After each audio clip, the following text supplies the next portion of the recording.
Hello, everyone, and welcome to Git Repos and Commits. So by the end of this lesson, I hope that each and every one of you will be able to initialize repos and stage and commit changes. So let's talk about this first objective, initializing repos. There are two ways to do this. One is that this is GitHub, and this is your computer. We can start a repo in either place. If we're starting it on our computer, which is what most of you have been doing, I believe, then we git init. That creates a repo. We add the remote repository, do all that kind of stuff. Add remote. And push changes. So if it's starting on our computer, we do that. If we start it on GitHub, we make the repo and then clone it. If you're starting it on your computer, you don't clone it. If you're starting on GitHub, you clone it. You're starting on GitHub, you don't need to add the remote. It gets added for you automatically. Starting on your computer, have to add the remote. There's the difference there. One more thing I want to talk about with this initialization. I've seen this a couple times now. A Git repository is something that has a .git folder in it. That's it. You want to make something a repo, add a .git folder. If you want to make something not a repo anymore, delete that folder. That is 100% of it. Your ability to use Git commands is predicated by being in some part of a file tree that has a .git folder somewhere. Cool. So that's how we initialize repos. I'm going to show you how to do it, and then you're going to walk me through how to do it, and then you're going to do it on your own. So to do this, I'm going to make another Git practice folder. All right, empty folder, nothing up this sleeve, nothing up this sleeve. So if I want to follow my steps here, I am going to git init. Now it's a Git repo. So you can see that like my terminal changed to let me know that it's a Git repo. If I list all the hidden files, I see that I have that .git folder. If I delete that .git folder, it is no longer a Git repository. I git init, hey, it's a Git repository again. So then if I want to connect this to a remote repo, I'm going to make a repo over there. Like, Kyle, I have a quick question. Yeah, hit me. Because it seems like my terminal is constantly in a Git. Do I have to always delete it? No. What almost definitely happened is you initialized a Git repo like in your home folder or something like that. So here's how this works. Let's go back to trees. So if I've got this file tree and I have a .git folder in here, I can run git commands here or here or here, or wherever. It just needs to be, some ancestor of mine needs to be a repository. Now, how do I get out of it? If you put one here, everything is a repository. And you can't make repositories inside of repositories, or at least not in this program you can't. And so, oh no, let's say I do it. Let's say I turn my home directory into a repo. I'm new in this program. I'm still trying to figure out this Git thing. And so I get init over here. Oh no! Now my entire, everything is being tracked by this now. Yikes! RM, RF. Okay, so actually, let me show you the like mental troubleshooting process for like, I feel like I'm in a repo that I don't really want to be a repo. Okay, so I'm in this folder. I'm starting to get some kind of weird behavior around Git. And so I do an ls/la. All right, I have a Git folder in here. I want there to be a Git folder in here. Cool. If I go up a level, wait, this shouldn't be a Git folder. So what you do is you keep going up looking for the Git folder. And like, it's not in here. Is it here? Nope, not a Git folder there. What about here?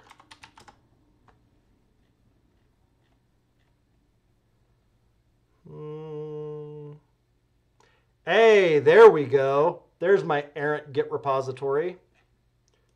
So then I rm rf git, and now I'm back in business.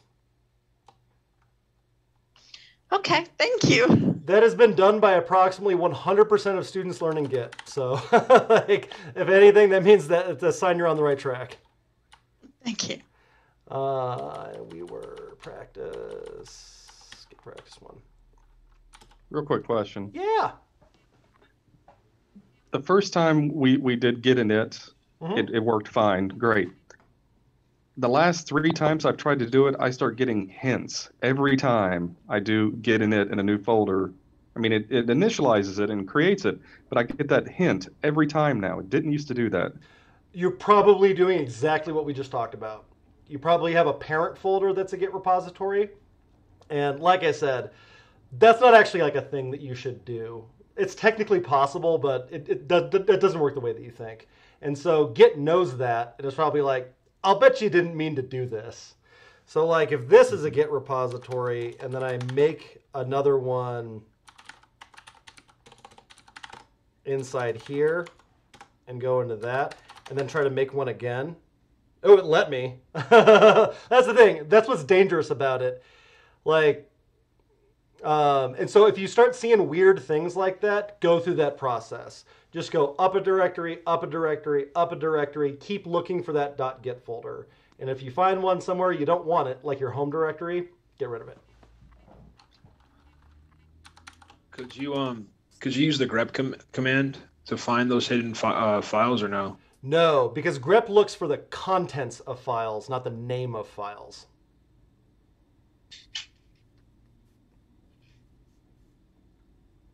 And like, there's more robust ways you could do it, but like that's the way that I do it with students. Understood.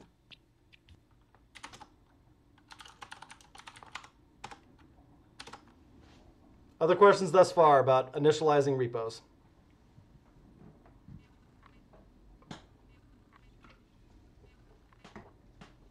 All right, from the top, I've got that .git folder. I can get rid of it to not be in a Git repo anymore. I can get init to put it back. If I want to connect this to another repository, say one on GitHub, then I would go to GitHub. I've noticed a lot of people are like going to their profile and then going like your repositories. Just go to this plus icon. Say, I want to make a new repository. You don't really need to do anything with these options, and there's no good reason why anything that you do needs to be a private repo right now. There's no like harm with it or anything, but it makes it harder. Like if you're submitting assignments or trying to share someone with something, then you also need to manage access to it. It's just irritating. There are actually fewer good use cases for private repos than I think a lot of people think. But all right, so I'm going to call this some Git practice thing. And another thing I want to underscore about that, like these are not precious. Like everybody's GitHub has hundreds of just trash throwaway repos. You don't need to curate them or anything. So like, for example, like in mine, 324 repos, 315 of those are like nothing. Just random stuff, experiments, half thought out ideas. This pinned repositories, this is stuff that you're like, oh, by the way, I'm like, this is real stuff that like you can look at and is representative of the kind of thing that I do and whatever else. But like, otherwise, you can make 20 repos a day and like no one will think twice about it. All right. So the one I just made, some Git practice thing. All right, so then you see this screen. Don't worry about all like this kind of stuff. Might be a helpful reference. All we really care about is this. And the part of that we care about is that it's on SSH, because these are two very different URLs here. And we set up our SSH keys, right? So we want to copy that. And this is like your next piece of command line foo. Commands go general to specific. So git remote add, that is going general to specific. So git is the command. Remote is a smaller set of commands within git. Add is an even smaller command within remote. So if you were thinking it should read like a sentence, like git add remote or something like that, not how it works. Goes super broad to more narrow. Git remote add. And then it needs a nickname and a URL. Origin is just a nickname. It could be fart, it could be whatever. Origin is like conventional, I only have one remote URL. It should probably be called origin. And then you paste in that thing that you copied. Cool, they're connected now. That's it. That is the process of starting a repo on your computer, connecting it to GitHub. Any commits I make, I can push up to GitHub whenever I want. So there's some times that I can copy something and paste it in there, and there's other times it doesn't work. Is there anything to help with that? The right click, or like going up to that edit menu. Oops, nope. What is it there? Like you guys have that edit menu here that has your copy and paste commands, but otherwise, But yeah, it's not just you. Like it is hard to copy and paste things from your computer into your terminal and the other way around. That is just, it has always been kind of a tricky thing to do. So just on this one, to reference the first example we did where it says add a remote repository called origin to the repo, that one, we wouldn't be doing the git remote add until that step, right? Yes, correct. Okay, just wanted to clarify that I didn't screw that all up. Thank you. And so what's really happening with this is that as part of your local repo on your computer, you can keep a list of URLs that like you would like to be able to sync with. You have more than one. So for example, competing service to GitHub is Bitbucket. And so if I go over to my Bitbucket account and make a new repo over there. Come on.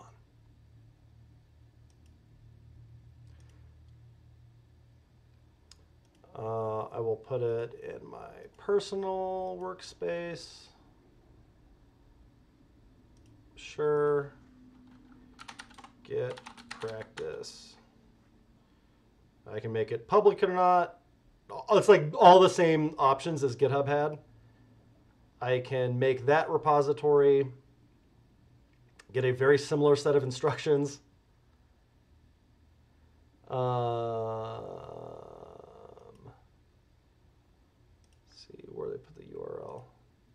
There it is.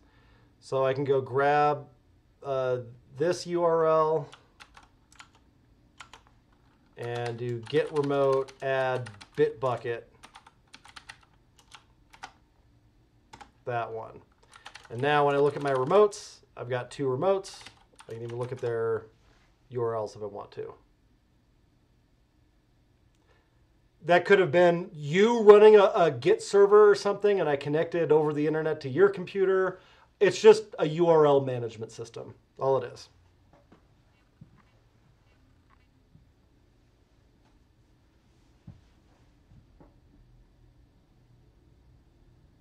Okay, I have one quick question because I felt like I really got this yesterday, and then now today I have a question. So do you have to git init prior to then doing the git remote add nickname and then your link? Or because I was under the impression that the git init does that not create a repo? It does.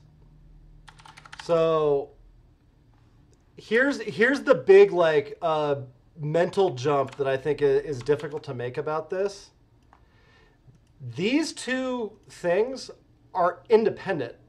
Your repo on GitHub and your repo on your computer are both repos. We have them linked so that we can synchronize them, but they are both technically independent repos. This is that whole distributed model. So if we also threw this Bitbucket one that I added on here,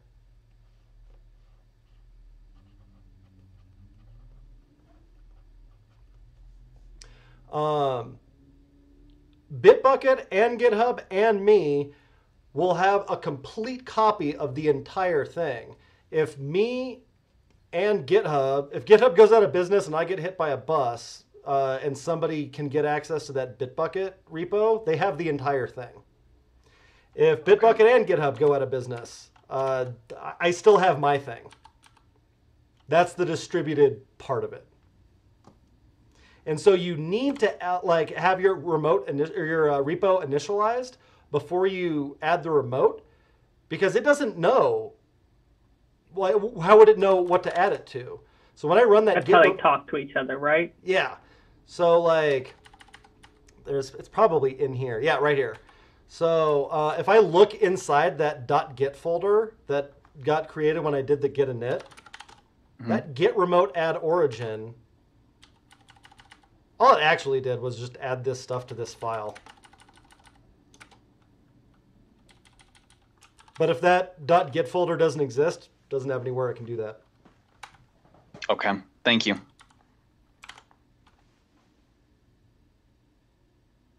More questions about initializing a repo?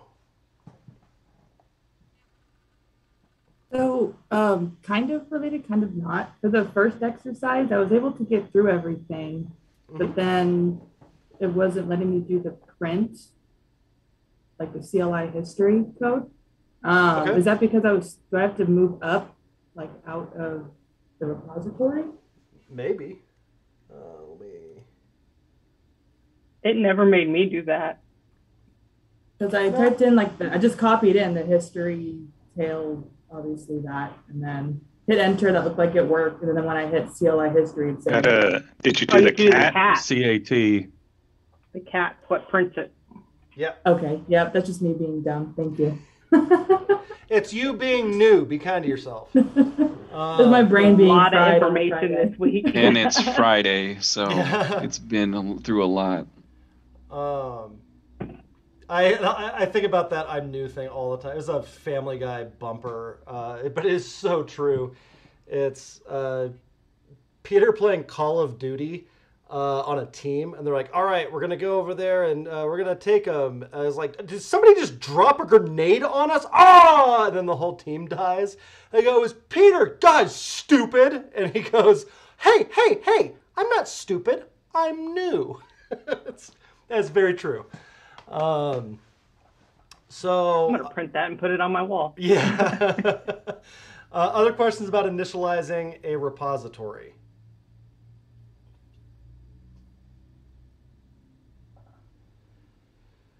Cool. So we can do this from the other direction also. We could say, go over to GitHub. We can make a new repo. Git practice, but it started on GitHub. All right, so I can initialize the repo here. And this time, instead of making a new folder and doing git init and doing git remote add, I could also grab that URL,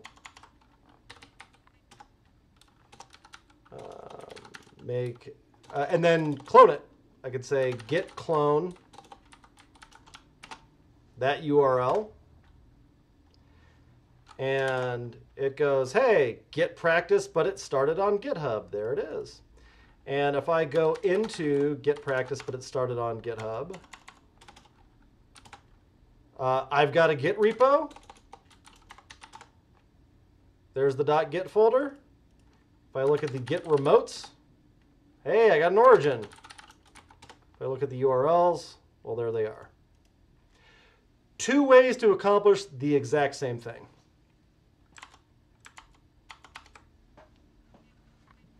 Questions about repo initialization?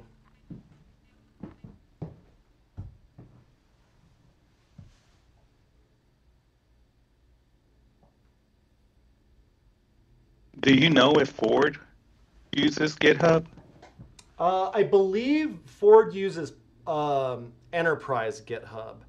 So it's the same thing. It's just not on the public internet. Like, it's entirely possible that there is like a giant rack of computers in Detroit that has an instance of GitHub on it, and y'all use that instead. Because I know that that's how Ford does dependency management. So like how we've been like apt installing and brew installing and all that kind of stuff. As you might imagine, Ford's IT department does not like the programmers just randomly installing stuff either. So what they do is they proxy it. So the commands are the same, but it goes to a totally Ford-controlled set of computers rather than the internet.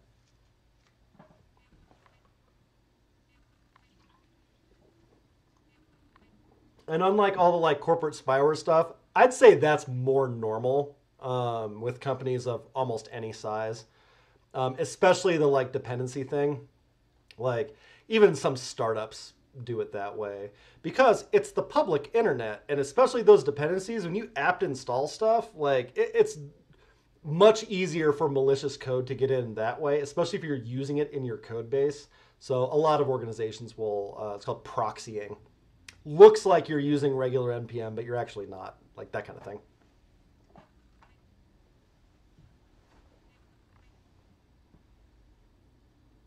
More questions about initialization?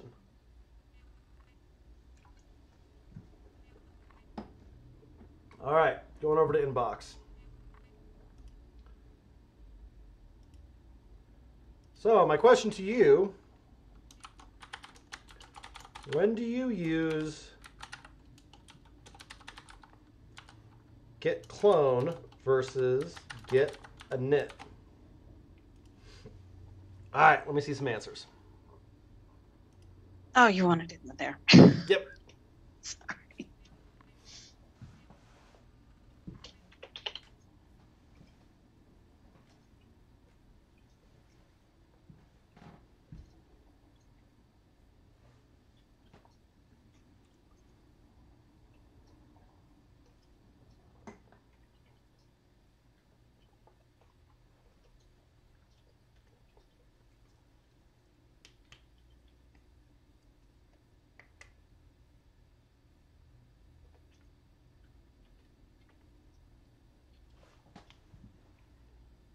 Let's see, there are 13 of us.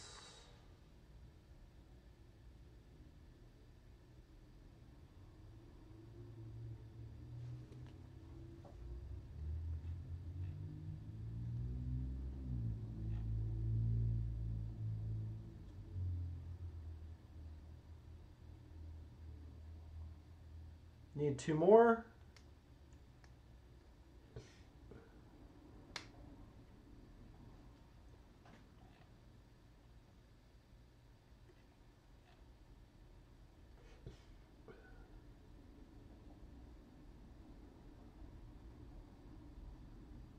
All right, missing one. But everybody who submitted one, congratulations, you got the answer right. So, awesome. That is, I feel like we're pretty solid on initializing repos at this point. Any last questions about that before we move on to objective 2?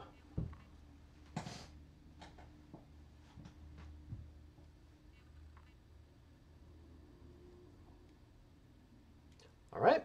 So, staging and committing. This is admittedly like where Git starts to get complicated, and differentiating between staging and committing is something that like most developers, I think, have kind of a shaky mental model of. And I also think that a lot of official Git resources make this more confusing by talking about that like 3 trees kind of idea. To revisit our rocket ship metaphor from yesterday, there's the rocket ship. We've got these crates. You're not sharing. Oh, I'm not sharing my screen. That is correct. Thank you. Thank you. So we've got the rocket ship. We've got these crates. And then we've got all these individual files.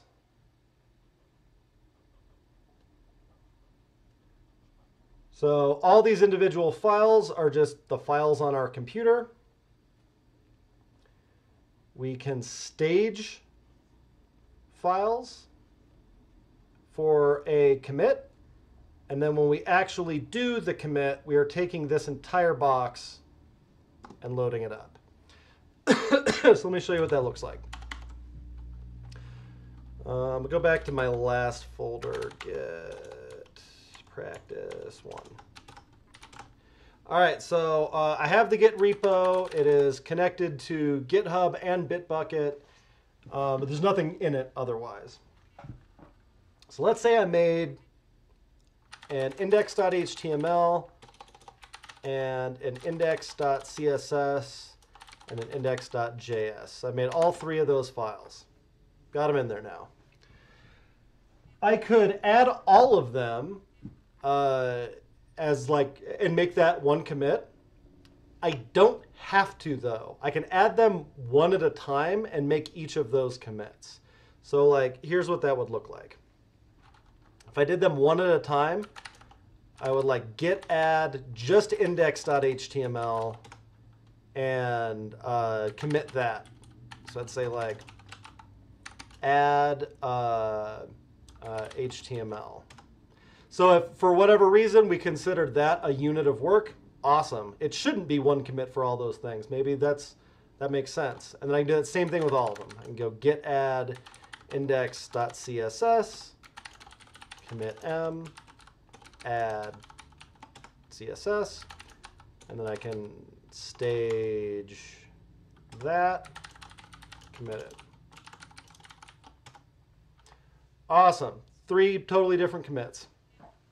I could also like add content to them and like update them all at the same time. So if I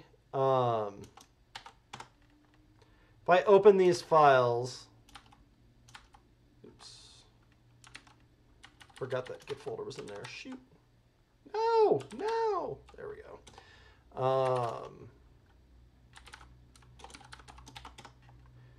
All right, so if I open these files and just put some content in them.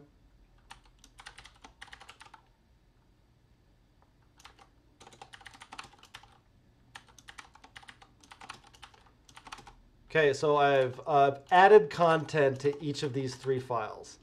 So when I run git status, it'll say, hey, you've got some changes you haven't staged, FYI.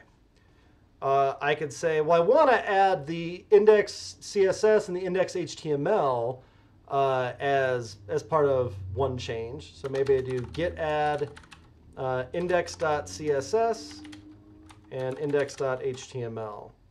And maybe that's one commit, like add structure and styling.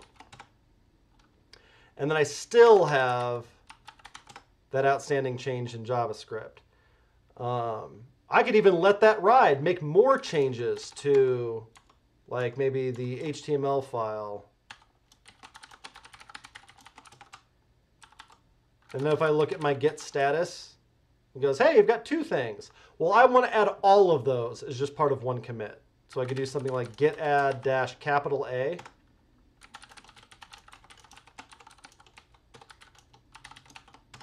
And commit them all at the same time. That's why we have this extra staging step. You might have made changes and you don't want all of them to be part of the same commit. Now the git add period, that does the same thing, right? Where you're staging all of them. So let's tie this into what we know about paths. It's not quite the same thing as staging all of them. What does git add dot do based on what we know about paths now? It would add all of them in this case, but that's not what that command does. It only stages the current folder, not necessarily everything you've done. Bingo. All your folder and all like the children, everything there on down, that gets staged if you do git add dot. If you do git add dash capital A, that's all the changes in the entire repo, regardless of what folder you're in.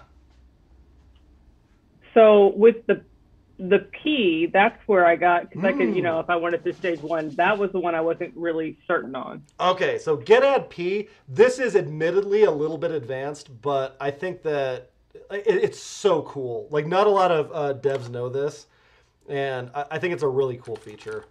So if I go over to this, and I make yet another change, and I'm trying to is it only going to do the modification? No, it'll tell me what the change is. So like I could maybe make changes to all of them, and I can't remember don't stage this with the HTML one. So I could do something like that. And then if I look at my status, I see that those 2 files need to be staged. But, oh man, I can't remember what was in which one. So if you do git add P, and let's say I do dot, it tells you which, what the actual change was. And so it says, do I want to stage this chunk? And I can go no. And for this one, I can say yes. That's cool. Isn't it? So like I don't use it, that option. And if you want a mnemonic for that, it's patch, is what the P stands for. But like I don't use it like every time. But if I have a ton of changes that I want to split into a couple of commits, that P flag kind of saves the day.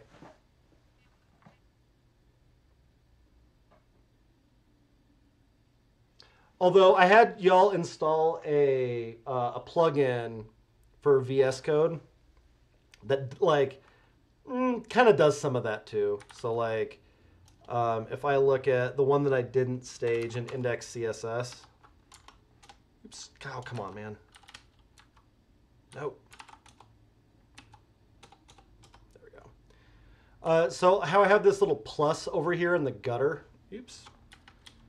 It's mad that that's not actual CSS. So if I do some selector, but like all that stuff that keeps flashing over on the left, like you have one of those also in VS Code, and that's what it's for. Like the tilde means that that line existed before, but it's different now. The plus means that it's a new line.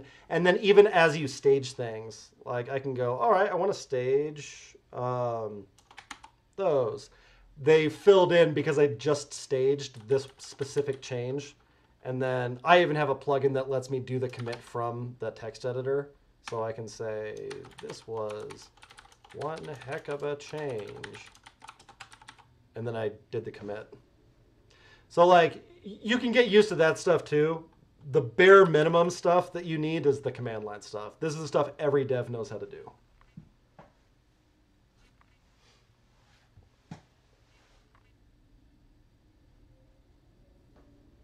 Questions about staging? if there's something that's in the staging process and I decide that I want to pull it out of the staging process, is that something that's could likely to happen, Yep. and how do Totally. Who knows the answer to that? Is it get reset and then the file name? Pew, pew, pew. Reset is the opposite of add, which is like kind of counterintuitive. You'd think it'd be like remove or something like that. Yeah, it's get reset. So if I make a change,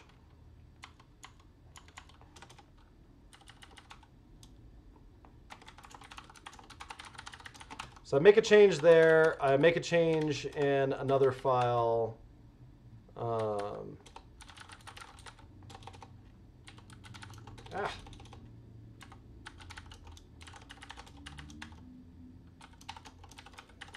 Okay, so I make a change in that file. So I have these two files here. I stage them all. Oh, crap. I actually don't want that CSS one in there. Get reset index.css. And now I've got one stage that's changed and one that's not. Oh, one change that is staged and one that is not.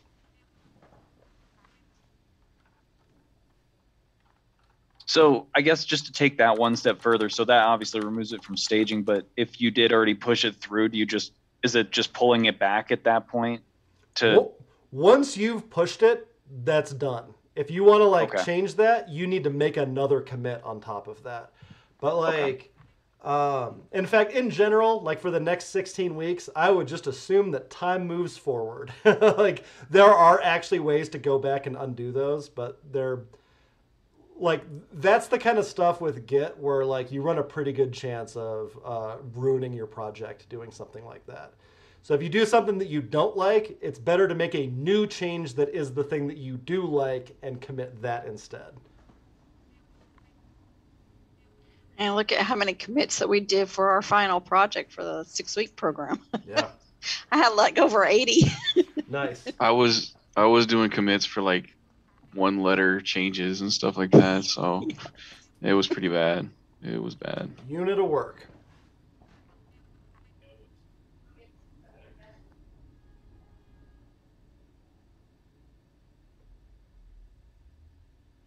And really, think of it like you probably, especially early on, you probably won't use it this way all that much, but you want to be able to look through the history and if something broke, kind of figure out what you were doing then. So if I go to the LMS, or actually this might be even better. This is just the regular Sika site. So each of those commit messages, I updated the README, I fixed a typography issue. You should be able to take a peek at that and figure out what was happening with that commit. One letter changes. I don't know, sometimes you have typos. That's fine. You can have something to fix a typo, but you fixed the typo, not changed a line. That fixing a typo is a unit of work. But fixing one typo when you have 3, that shouldn't be 3 commits. Just make one that's fixed typos. But you want to look through these and kind of get a sense of what was actually happening with this.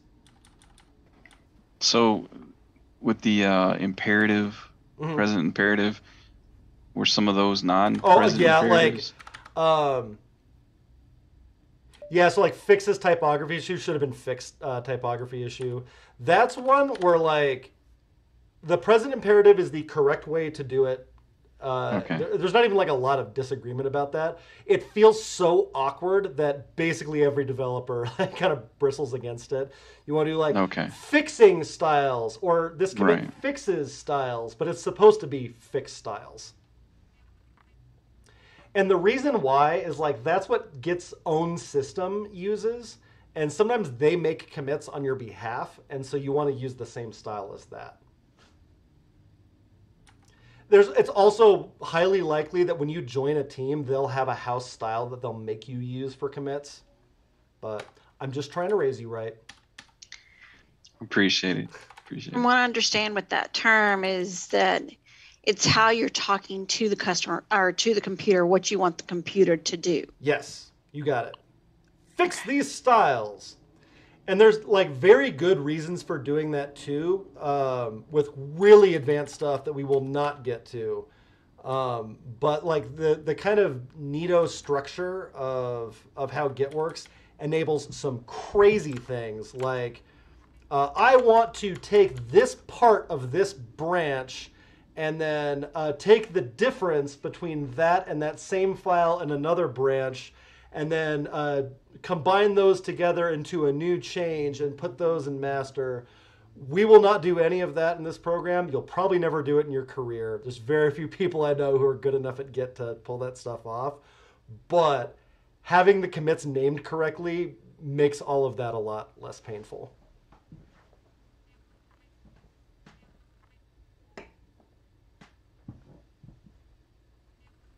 Other questions about staging and committing?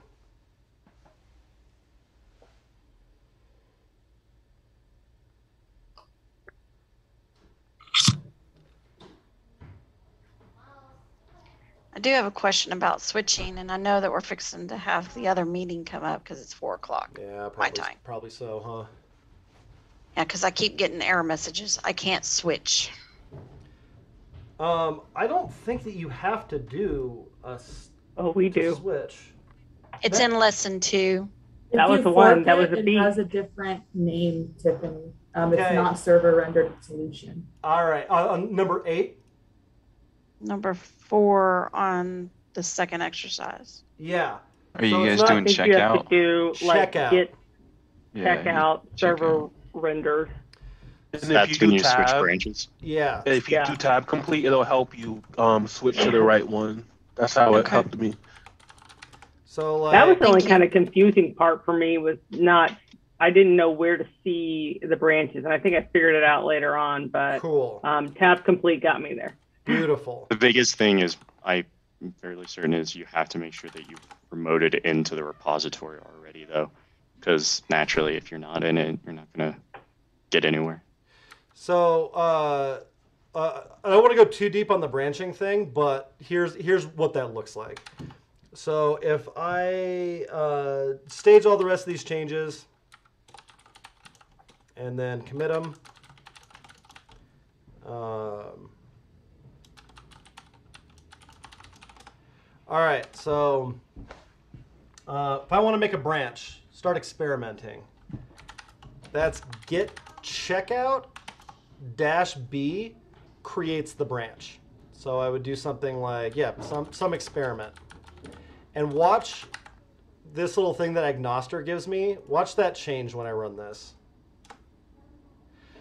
So that said, I would like to create a new branch named some experiment and check it out. It's all one command. Once it's been created, git checkout master, git checkout some experiment, like that. I can't remember the name of it. Git checkout tab completion. And I can even check out other commits. I can check out branches. Git checkout, was it master or main? Oh, it's master. Like that.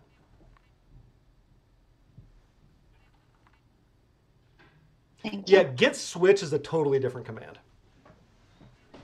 Well, we had a switch in there too. So number 8.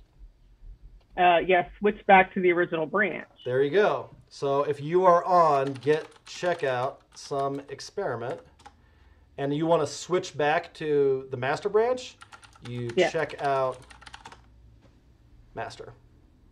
So when I hit git switch, that I put a git switch dash.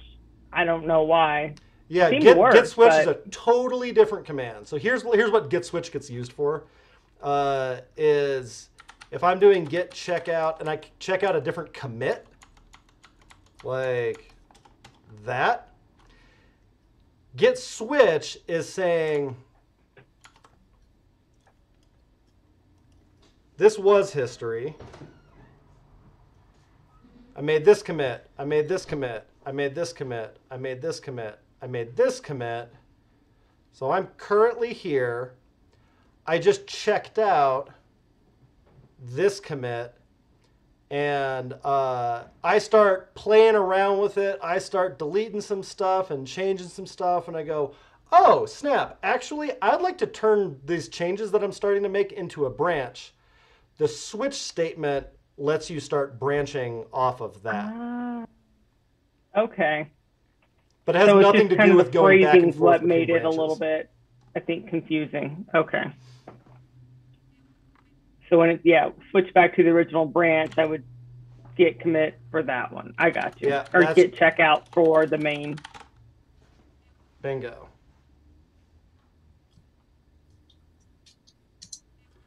All right, so we're, I do want to get to the other thing. Let me show you what this would look like. This is the second one.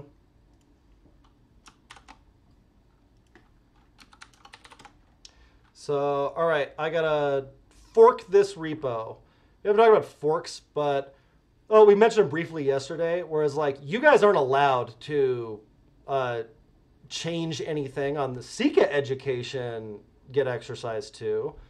So you can fork it, and I could fork it over to me, and now I have a copy of it, and you could have a copy of it, and you can do whatever you want with your copy of it. That's the idea of forking. Forking is not a Git concept. Forking is a GitHub concept. But it's part of like the social part of GitHub is that you can just make your own copy of anybody's public code. Which is like a crazy cool thing. Like, for example, Git repo Chromium.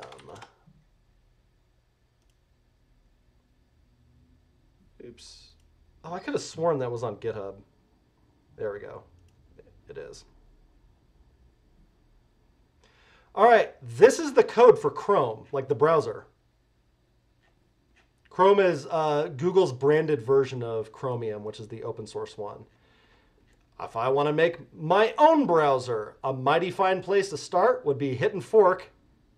And cool, I've got Kyle-mium. I can just start making changes. Like, that's the idea behind forking. Or even if I just want to fix their documentation, I fork their repo, I fix their documentation, and then I pull request. I go, by the way, I fixed something in your code. I don't have permission to push to it. I am requesting that you pull in my changes. That's how open source software works. So me doing the switch part of it, could that be why I couldn't push it back without, okay. 100%. That makes sense now. All right, cool. So I fork this. I've got my fork. That's step one. Then if I want to clone my fork locally, well, I'm going to grab that. I am going to git clone. Hey, Kyle, I think you have to click that other repo with the files. Because this repo, that's a different one. You're cloning the wrong repo. I absolutely am. You are correct. I did it too and couldn't figure out where I went wrong like the fifth go round. I wrote this exercise like 6 years ago, so apologies. I haven't done it in a while. All right, so I go over to that repo, blank website. So I clone that.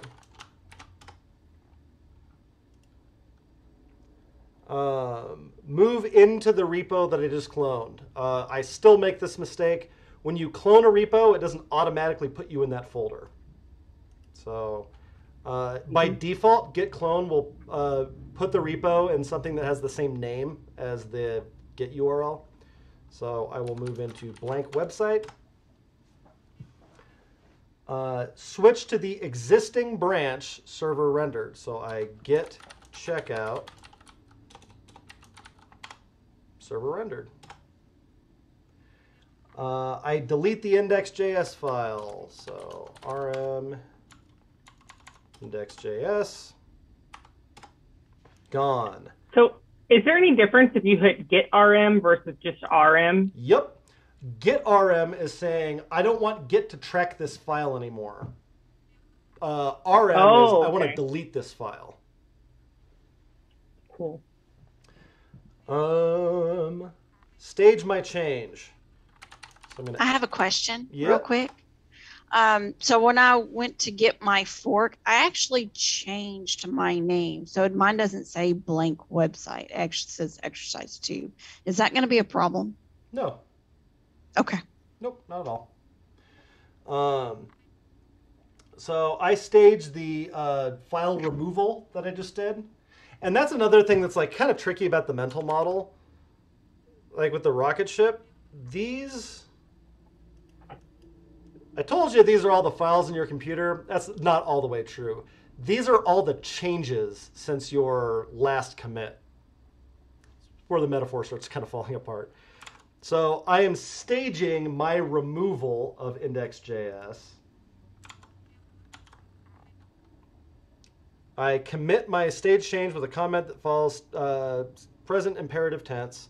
So I git commit remove index.js. Cool. I switch back to the original branch. So I git checkout master. Open index HTML with a text editor.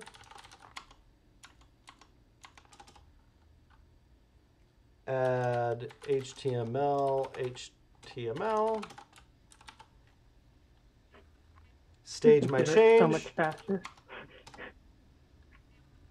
Commit my stage change. So like git commit start index HTML. Push the changes in the master branch to my GitHub fork. That's git push origin master. Oh crap! I must have. Why did I get the HTTPS one for that? Ooh, interesting. So if I look at what are my remotes like? Yeah, those are the HTTPS ones. Well, I don't want that. Now you got to change the name, right? Or change the. I don't know why I got those. Something said URL or something. I don't forget. Oh, you know why? Because I did it. Come on, Kyle. I think I did the. Yeah, I did the URL on the website. That's also a thing that you are going to do a few times. I needed that URL.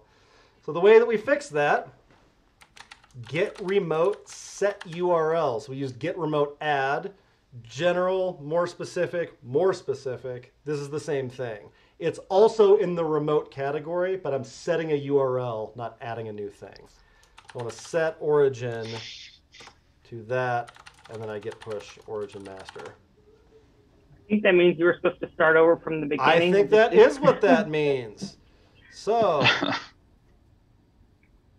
I go over to my fork. Oops. I've got this here. I'm going to build and burn. This is what a build and burn is.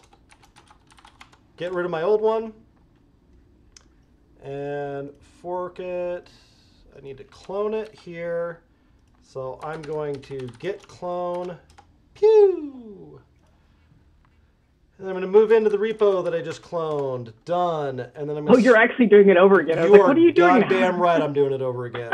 And then I'm going to switch into that branch. And then I'm going to delete the index.js file. And then I am going to stage my change. And then I'm going to commit it. Remove index.js. And then I am going to switch back to my original branch. And then I am going to open index.html.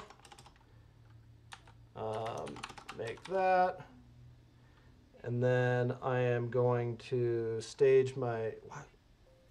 Why didn't I screwed something else up. Why did it have... You said it's because I pushed master. it already. And I have permission to push it, and you don't. So that's why it was already there. All right, that's the danger of that. All right, and then I'm going to stage my change. Shoot, how do I do this without having actually made a change? All right.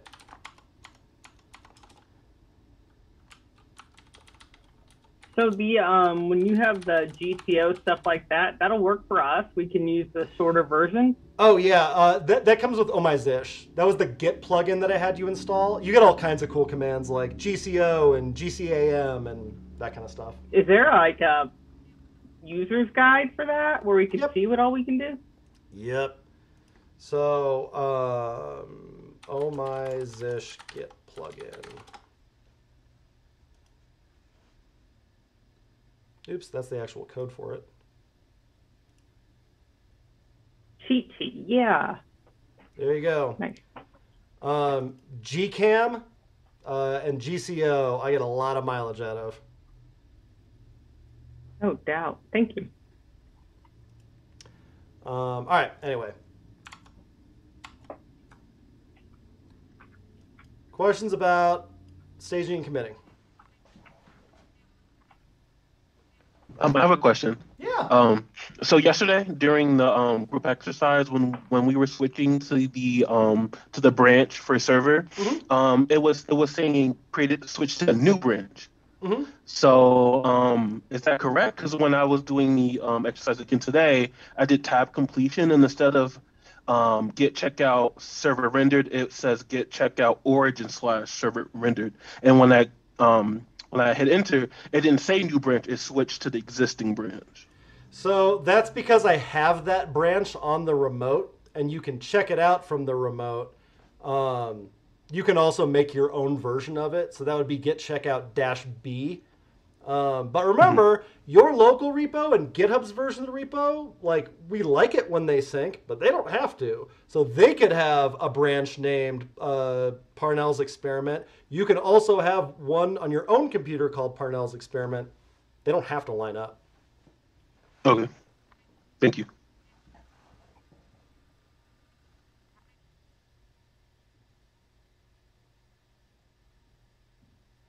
So I messed up. Do I need to delete everything to start? Okay, fine. And like it's part of the design of it. Like, you want to keep doing it until it's like effortless.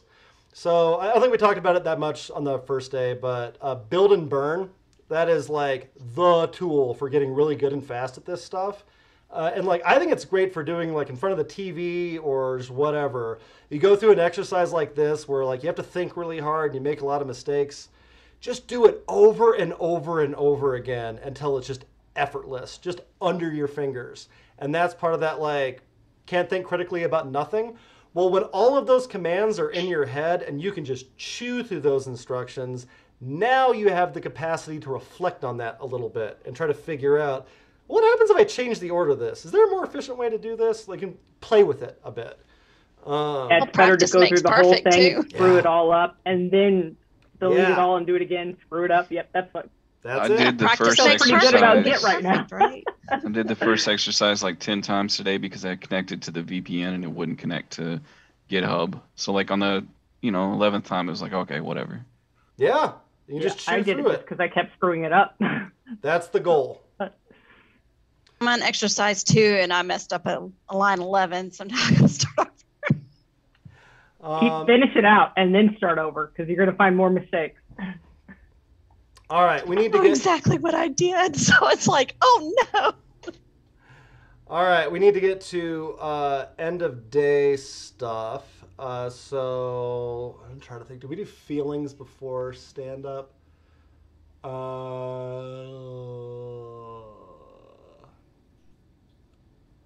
right, let's do this. All right, so I have a survey. Is everybody here right now? Yeah, everybody's here.